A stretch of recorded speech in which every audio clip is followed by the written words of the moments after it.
الحمد لله رب العالمين والصلاة والسلام على سيد المرسلين وعلى آله وصحبه أجمعين. أما بعد، نرحب بالحضور بمناسبة هذا اليوم العالمي للغة العربية في مركزنا المركز العربي الثقافي الهندي، ونقول لكم أهلا وسهلا.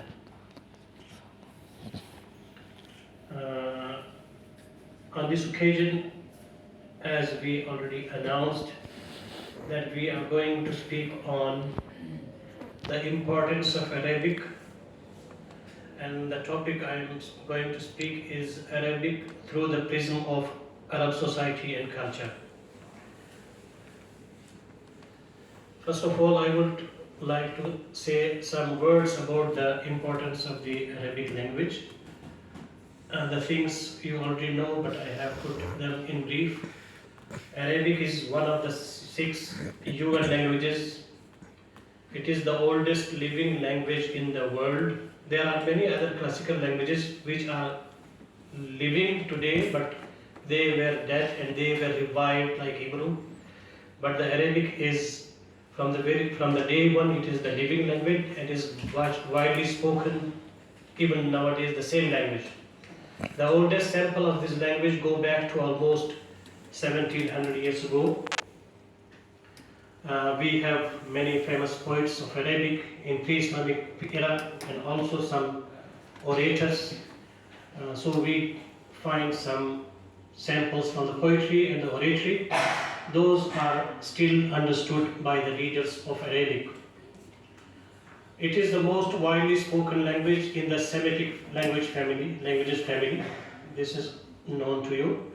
And Arabic is a classical language as well as it is a modern language. December 18 is World Arabic Day, where the international community takes a moment to appreciate Arabic and its contribution to humanity. The UNESCO dedicates this day to highlighting the historical role of Arabic in research and knowledge. It also aims to promote both the learning of Arabic and its scientific history on an international platform on December 18, as mentioned already by Dr. Aftab. Arabic was the language of Arab tribes, as you know, in the Arabian Peninsula before Islam. But after the advent of Islam, Arabic was spread widely among different nations and countries. Here are 2 expressions which are used in Arabic to welcome the guests. We say Ahlan wa Sahlan, and this expression Ahlan wa Sahlan is basically, it refers to the Arab culture. Because Ahlan wa Sahlan, according to meaning, is Ahl means family and Sahal means fertile land. So you know the Arabic was basically the language of Arabian Peninsula, where we have mostly desert area. And when a passenger travels in a desert, he requires people and food. So once the passenger is lost in the desert, if he finds some fertile place like oasis, he sees some trees or water, then he feels that he is comfortable, he will get food. And once he sees some people there and the people say Ahlan, means you are in the family, then he is familiar with the people, he feels comfortable, so that's why we say Ahlan wa Sahlan. So this is the background of this expression of Arabic. As you know, in English we give warm welcome because the English is the language of England, where the weather is very cold and you have to give warm welcome to the people living in cold countries. But after the advent of Islam, there is another expression which was added to this Arab Islamic culture, and that is Assalamu alaikum. So this Assalamu alaikum brought people from the local or regional pace to the international arena. So in the world today, we require peace. Because without peace, different nations, different people cannot live. So that's why the Islamic expression was coined, Assalamu alaikum. Arabic is the native language of more than 460 million, means between 400 and 460 million of Arabs living in 22 Arab League member countries. But it is understood by more than 1 billion Muslims all over the world as it is the language of prayers. So Muslims try to understand the Quran and try to understand the Hadith and also try to understand what they are reading or reciting in their prayers so that they can communicate with their Lord. So that's why they try to understand this Arabic. A brief introduction of Arabic also for those who are new, are not much familiar with Arabic. There are 28 alphabets in Arabic, although the letters are 29, but the alphabets are 28. All 28 letters are consonants. 3 of them are vowels as well. Vowel letters are 3 and vowel sounds are 6. The sounds of Arabic in the alphabets have been constant throughout the ages. No change has occurred in the pronunciation.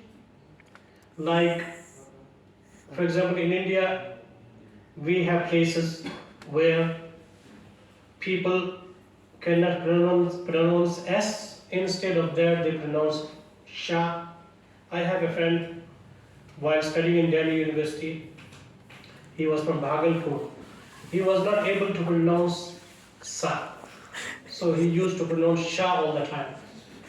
Once a friend of ours from West Bengal congratulated him on Diwali.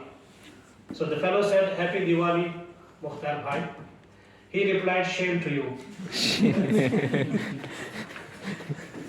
So, and also, people from Bengal, here some of our students are from Bengal.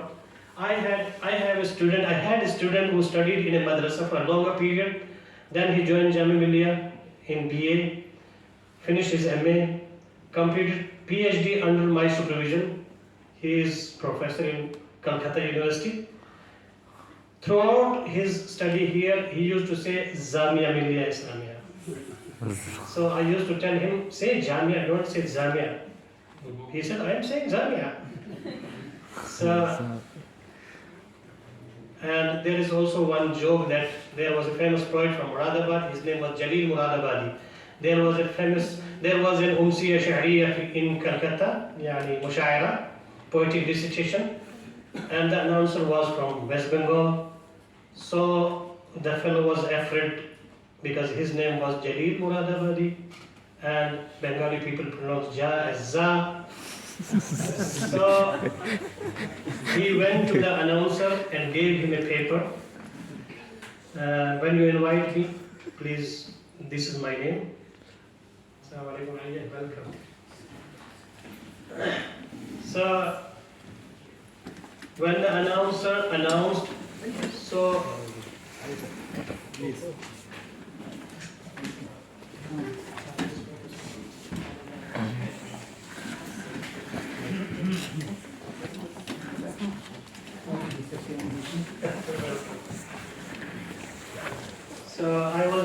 I was mentioning of a Mushaira where a famous poet of Muradabad, Jalil Muradabadi went, and he gave him the paper, and when the announcer announced, he said, "Now I invite a famous poet from Muradabad, Jalil Muradabadi."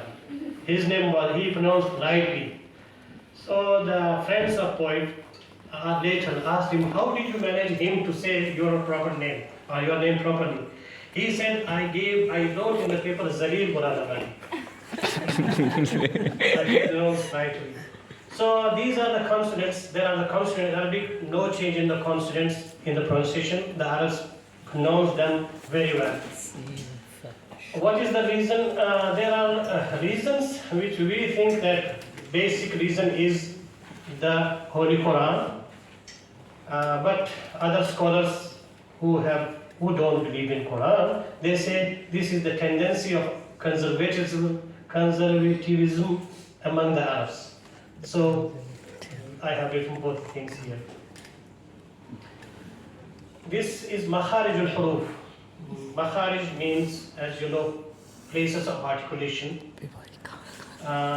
This is the picture where we start. You know, we start from Huruf Halaq, Hamza, Ha, Ain, Ha, Ghain, Ha, from here, and we end at the lip, Ba, Mim, Waw. So there are 28 letters. 14 of them are a bit away from the pronunciation of Lam. That's why they are Qamari. And the rest 14 are very near to L, Lam, so they are Qamari, Shamsi. So these are the Makharij. So the Arabic language has a widest vocal range in comparison to other languages. Means this Mudarraj Sawti, the places of articulation is bigger in Arabic than other languages. So as the Makharij, the places of articulation are distributed between the lips to the farthest part of the throat. In languages other than Arabic, you may find alphabets more in number, but their Makharij are confined to a narrower range. Some alphabets give the sense of here according to the meaning, ilmu dilala. According to the meaning also, there are some characteristics of Arabic. There are many definitely, but I will mention some of them. If the word begins with ghain, like ghasa, ghara, ghaba, ghama, ghala, they all have the sense of disappearance. If the word begins with jim, like jamala, jamada, jama'a, jamara, they all give the sense of gathering. Here I have given the family tree of the Prophet Muhammad sallallahu alaihi wasallam. You already know that Arabs used to care much about the family tree. This is their tendency, this is their culture. Arabs lived in tribes. Their tribe system is very strong. They preserve their family tree. The language is influenced by this tendency. Arabic words are interwoven in a family tree like kataba. This is the family, and it has the following members: kataba, katibun, yaktubu, maktub, kitabatun, kitabun, maktabun, maktabatun, kuttabun, katibatun. So they all are from the same root. This is one family. So the Arabic language has families. So once a new word comes into Arabic, they bring them under their family so that it can be recognized. For example, there are many words which have come from Sanskrit, which have come from Roman languages, they have come Amharic, from Farsi. So we can know that these are the words which have come from other languages because of this family system. And you know, in Mecca, we have Bilal al-Habashi, we have Suhaib al-Rumi, and some other slaves who came from different places. And they have to connect them with some family like Mawla, like Bilal was Mawla Banu Tamim, for example. So when a new word comes, for example, we have a word computer. So this is a new word. And in Arabic, we have to bring to some family. So as you know, this word is used al-computer because the Majma' al-Lugha fi Misr, yani Academy, Language Academy of Misr has accepted al-computer as a computer, but Syrian Academy in Damascus, they have not accepted it. They said, why don't you bring an Arabic word? So they have brought from the Arabic root, that is hasaba yuhasibu, and then they have brought the word hasub. So when a new word comes to Arabic, they use this family tree to bring the new word, to express about the new word. Most of the words in Arabic are based on derivation. There are certain patterns which refer to special meaning. For example, fa'ilun, this fa'il is a pattern. this is for doer of the action. Like jalisun, the one who sits, katibun, the one who writes, la'ibun, the one who plays. And there's another pattern, maf'ul, this is receiver of the action. Like mashhur, majhul, ma'loom, ma'roof. So these are the patterns. These are the words on this pattern. We have maf'alun, place of action. Like maktab, place of writing, mal'ab, place of playing, ma'bad, place of ibadah, the worship. We have mif'al, means instrument of action, like miftah, minzar, the instrument. We have fi'alatun, it's a profession, like tijara, tijarat, nijara, carpenter, sihafa, journalism. So these are the patterns where we can understand easily the new words, and also we find students get easy to remember the words and vocabulary because of these derivations programs. Arabic sentence structure. You know, in Arabic, all the words are either masculine or feminine. In English, we have neutral also. The structure of Arabic sentence is different. In English, we say the boy plays football, but in Arabic, we say plays the boy the football. So the structure of Arabic sentence is, the verbal sentence is VSO, verb, subject, and object. We say fataha al-walad al-kitab, open the boy the book. So when we translate from other languages, we have to take into consideration the Arabic structure of the sentence so that the proper Arabic is coined or written. We have feminine, fatahat al-bint al-kitab, open the girl the book. So if the subject is masculine, verb has to be masculine. If the subject is feminine, verb has to be feminine. So in that sense, in that way, we can say that when you speak of a masculine subject or a feminine subject, which is coming later, you have to bring verb in advance according to the fa'il later, the subject later. So in that way, we can say that you are thinking before you speak. Think before you speak, or think before you leave. Okay, here we have another characteristic of Arabic.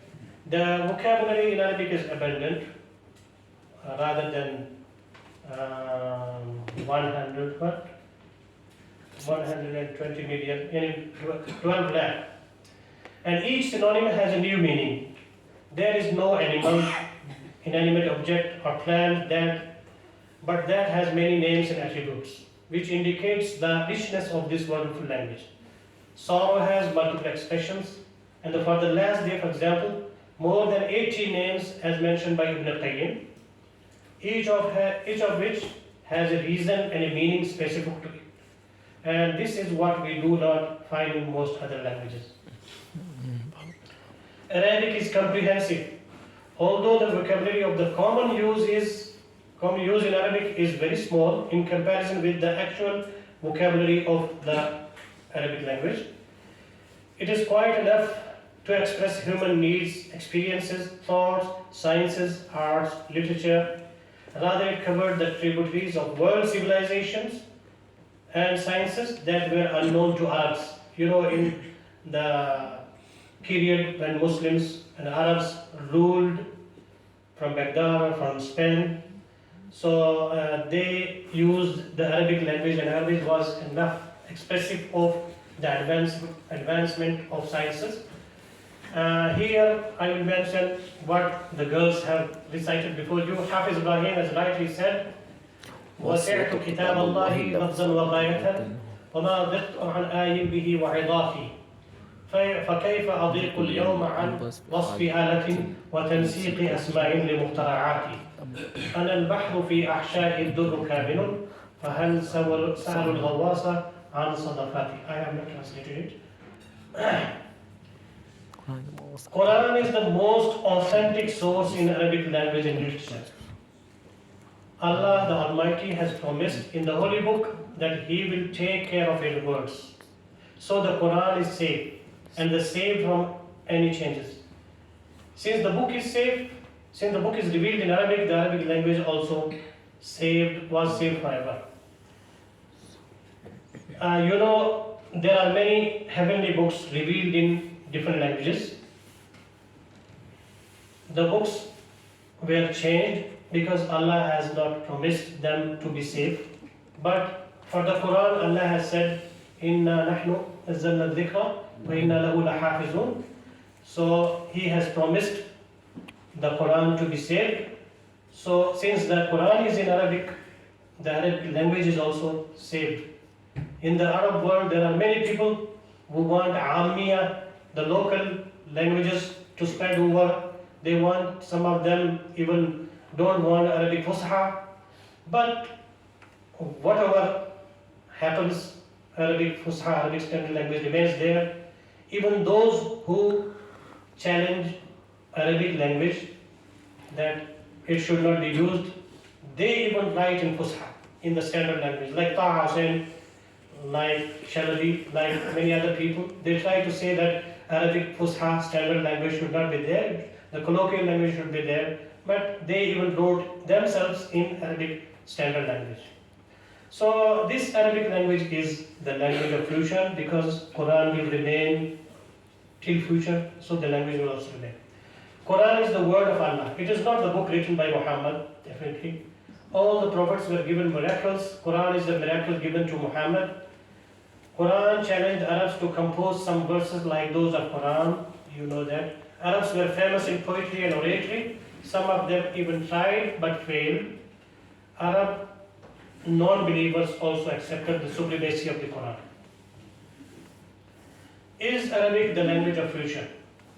The Arabic is a sacred language, like the other sacred languages in which the heavenly books were revealed. Okay, this I have mentioned in advance. Arabic and intelligence. إِنَّا جَعَلْنَاهُ قُرْآنًا عَرَبِيًّا لَعَلَّكُمْ تَعْقِلُونَ. While reading the verse, it came to my mind that why did Allah combine Quran in Arabic with intelligence? Aql means intelligence. I found that Arabic language is really the language of intelligence and reason. If we know this language, God will open up for us the treasures of wisdom and knowledge. Muslims, Arabs and non-Arabs must take care of this language, the language of the Holy Quran, so that they are the wisest people of all, wisest to all people. For example, in the verbal sentence, as I mentioned, the verb comes before the subject, and we know that the subject can be masculine and feminine. In the verbal sentence, we must use the verb masculine or feminine according to the subject that comes later. So to think in advance about the fa'il that comes later is actually a training to think of future which comes later. We have Adad Ma'adud lesson in Arabic. Adad Ma'adud lesson is one of the most difficult lessons in Arabic. The non-Arabs, even the Arabs, make mistakes in it a lot. The reason? We need more caution and care. The calculation requires more care and caution. You know, in the bank, we see the cashier, while paying you the money, counts the cash 2-3 times, sometimes with machine, sometimes with his hands, before giving it to the customer. Why? Because cash counting requires care. So that's why in Arabic, counting has been put with very care. Like the use of Adad Ma'adud rightly trains the speaker to be more careful in actions, even in his words. We know that there is a disagreement. Those who know Arabic well, they can understand this easily. There is a disagreement in the Adad and the Ma'adud from the 3 to 10. And there is disagreement in the first part from 13 to 99. So therefore I find Adad and Ma'adud a sort of training for intelligence and reasoning. Arabic is the language of heaven. This is da'wah. So in the light of what we have said, we can say the Arabic language is the language of future. And it is the language of wise men who think about the future. And the real future that will last and will be immortal is the day of hereafter. So the language of the hereafter and the language of the people of paradise will be Arabic. Therefore, it trains Muslims to think about their future, and that is ultimate future, the Akhirah. Since the theme of this year's World Arabic Day is the contribution of Arabic language to human civilization and culture, I am giving four points here, mentioning about the influence of Arabic to our Indian languages. So, as you know, India has close relations with the Arab world since time immemorial. These relations have very deep roots in history. The Indian words like kafur, zanjabil, and misk, and many other words used in the Holy Quran are ample proof of a deep contact between Indians and Arabs, as this book is considered the most authentic source of Arabic language. As you know, the emergence of Islam not only gave the rise to the Arab connection with India, but it also added a new dimension. Trade continued even after the Arabs embraced Islam, and Arab traders brought it to the southwestern part of India. Now, Arabic influence on the Indian languages. During Muslim rule, in the medieval period, people-to-people contact was intensified, and there was impact of Arabic on different Indian languages. Many Arabic words entered into the diction of Urdu, Hindi, Sindhi, Punjabi, Bhojpuri, and Bengali languages, and definitely other languages also, like in Urdu or Hindi. Now we discuss the influence of Arabic on North Indian languages, especially Urdu and Hindi. There are many words which are related to Islamic terminology, which have been used as they are, in the same sense, like zakat, hajj, masjid, minar, azan, fajr, zohar, asr, maghrib, etc. These are the words with the same meaning. Some of the words have been used in Urdu or Hindi in the same meaning as they are in Arabic, like waqt, maut, admi, insan, dimag, azmat, mushkil, silsila, muhabbat, majnoon, intizar, yani, qalam, kursi, qubul, matlab, mashhur, khas, sawal, jawab, alam, etc. These are the words. But the sum of the words have traveled a bit and have been used slightly different in meaning. For example, ishq. Ishq is not the meaning which we have here in Urdu. In Arabic it has a different meaning. Ijazat, for example, ijazat here is permission, but in Arabic ijazat is not permission. Ghussa, we know it is anger, but in Arabic it is not anger. It is, I forgot the word, like this. Qudrat, as you know, Qudrat, here in Urdu we use for the God, but we have dunya. Dunya is, in Urdu it is the world, but in Arabic it is the life. Awrat, it has a different meaning. Gharib, in Urdu it is a poor person, but in Arabic it is a stranger. Rais is our Rais Habibullah Sahab, chairman, but here Rais in Urdu we say the rich man. Makan, sharab is very different meaning. In Urdu it has another meaning. In Arabic it is simply water. Nahar in India it is a like channel in Urdu or Hindi, but in Arabic it is a river. Rasm or riwaj, etc. Some words came from Arabic, but their shape is changed and they are used as if they are Hindi words. For example, ghafla. Ghafla in Hindi is ghafla of Arabic. Afra tafri actually is from Arabic, ifrat tafri. Sahi, we use sahi, aapki baat sahi. In Arabic we have sahih. Tamasha is tamasha of Arabic, which means walking together of many people.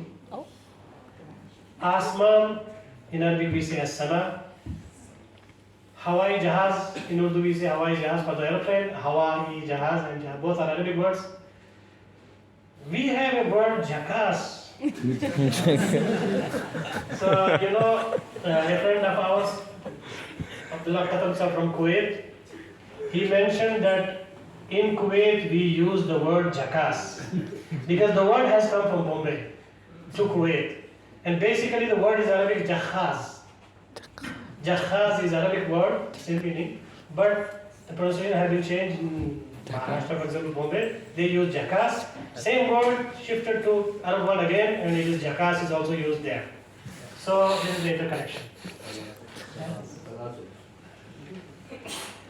And then we have Rabi or Kharif, as you know, these are the words for different seasons of crops in India.